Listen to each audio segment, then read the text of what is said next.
أعوذ بالله من الشيطان الرجيم بسم الله الرحمن الرحيم والحمد لله رب العالمين والصلاة والسلام على المصطفى محمد وعلى أهل بيته الطيبين الطاهرين اللهم صل على محمد وآل محمد وعجل فرجهم واللعنة الدائمة على أعدائهم أجمعين إلى قيام يوم الدين رب اشرح لي صدري ويسر لي أمري واحلل عقدة من لساني يفقه قولي. Brothers and sisters in Islam, Assalamu alaikum wa rahmatullahi wa barakatuh. In this short video, we want to share a tradition by Ahlul Bayt, peace be upon them, that mentions several negative effects of fornication, God forbid. Several negative effects that the fornicator is afflicted with. This tradition and its likes, meaning other traditions that mention these negative effects of fornication, are very important.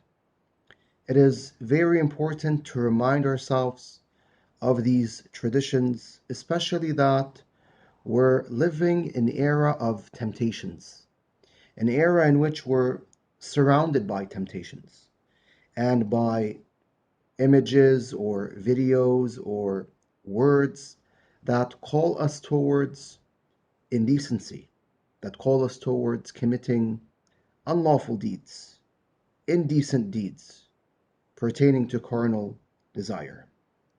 Unfortunately, there are movements out there working day and night to spread indecency across the globe. There are movements out there working day and night in order to turn us into humans that only care about what they eat and how they fulfill their carnal desire.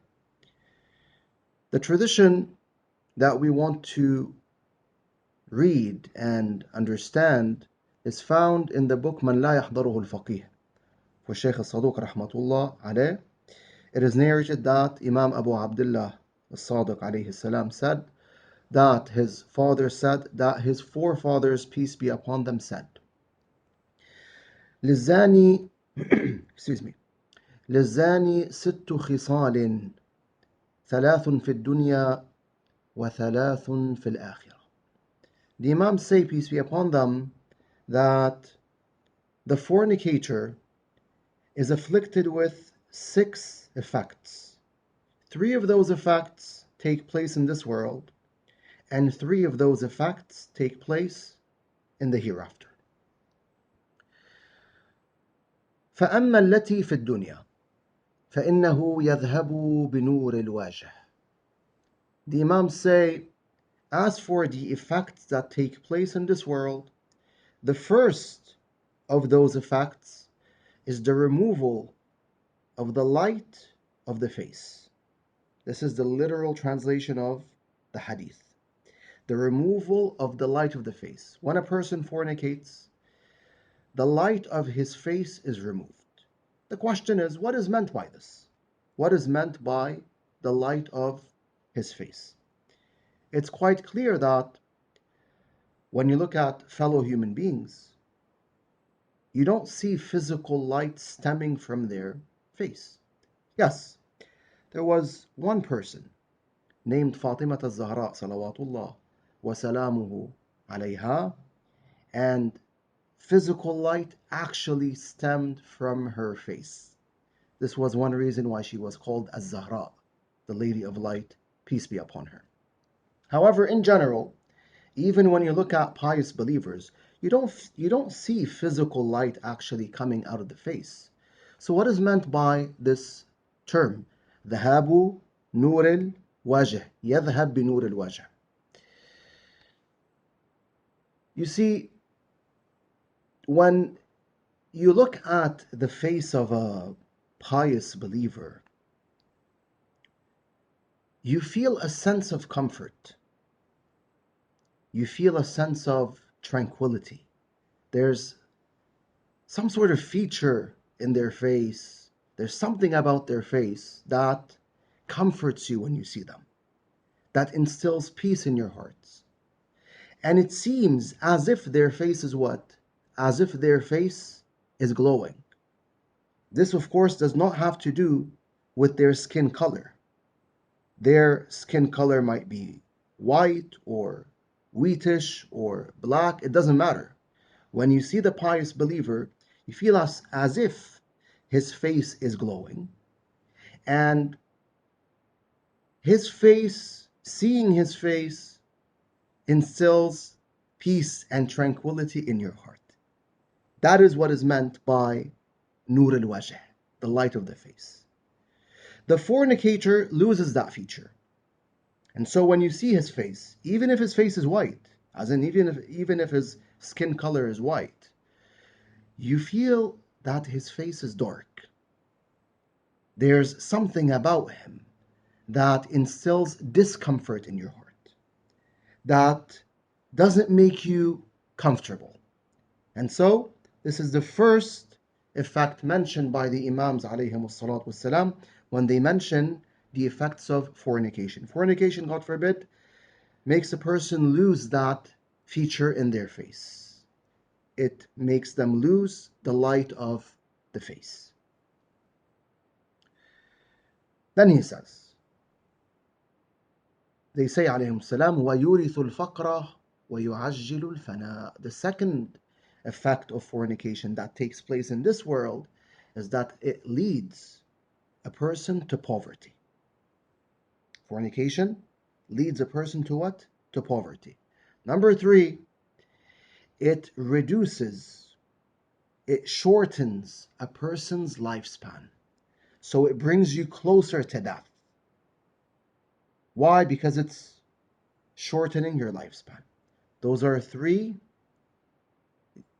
negative effects that happen in this world. Then the Imam says, the Imams say alayhim salam, وَأَمَّا الَّتِي فِي الْآخِرَةِ فَسَخَطُ الرَّبِّ.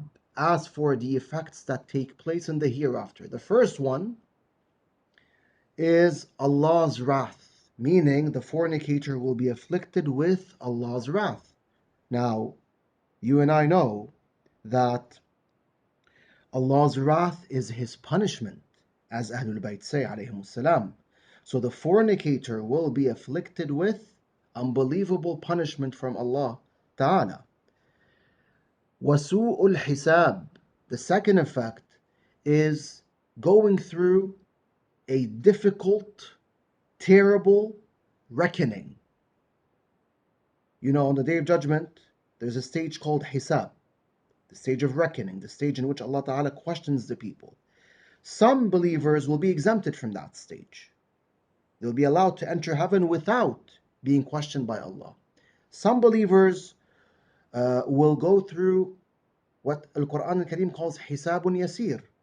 They'll go through a simple form of reckoning, or an easy form of reckoning.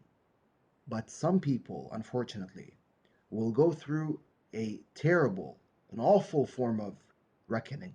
The reckoning itself, the Hisab itself, will be a punishment. The Hisab itself will be a punishment. How can this be?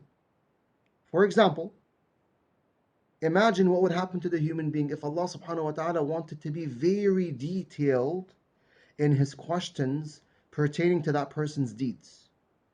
If Allah ta'ala wanted to be very detailed, that person who's being questioned by Allah subhanahu wa ta'ala will be standing on his feet answering Allah's questions for God knows how long.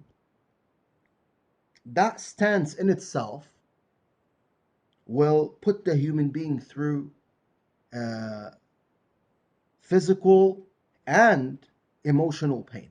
So it will be a form of punishment in itself. The fornicator will go through this. His hisab, his reckoning will not be simple. It will be difficult. So it will be what? A punishment in itself. Then the Imams say, alayhim salam, وَالْخُلُودُ فِي النَّارِ نَعُوذُ بِاللَّهِ مِنَ النَّارِ. The Imams say that the third and last effect is that the fornicator will dwell in hellfire for eternity. for eternity. So he will not leave or exit hellfire. One might say, aren't the Imams repeating themselves? I mean, they mentioned that the fornicator will be afflicted with God's wrath, God's punishment. So isn't there a repetition here? The answer is no, there's no repetition. Because one might be punished on the day of judgment, yet he does not dwell in hellfire forever. Whereas the fornicator, he is destined to dwell in hellfire forever. Allah has decreed that the fornicator will remain in hellfire for eternity. And that is the ultimate calamity. God forbid. We ask Allah Azza wa Jal to save us from hellfire بحق محمد وآل محمد ومولاتنا زينب صلوات الله وسلامه عليه.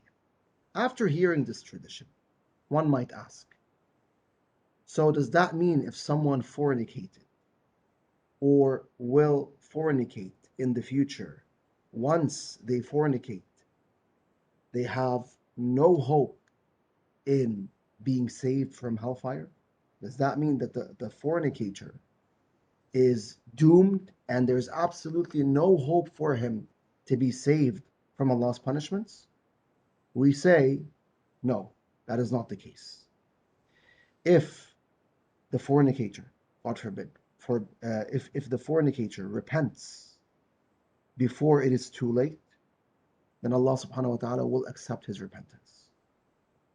This doesn't mean we should belittle this deed. This is one of the biggest crimes that a person may commit. But if someone has committed this crime, even then they should not lose hope in God's mercy. Because losing hope in God's mercy is a greater crime. It's even worse than fornication. So, if someone, God forbid, has fallen into fornication, he or she must repent quickly before it is too late.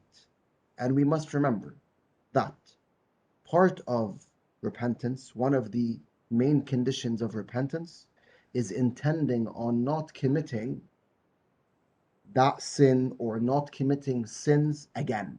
That is one of the conditions of repentance.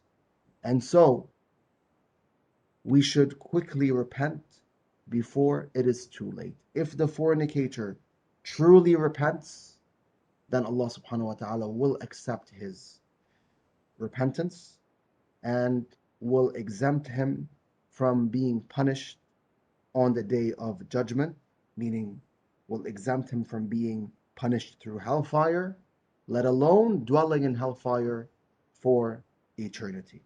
What a merciful Lord He is, subhanahu wa ta'ala. Walhamdulillahi Rabbil Alameen. Wa sallallahu ala al-Mustafa Muhammadin wa alihi al-Tahirin.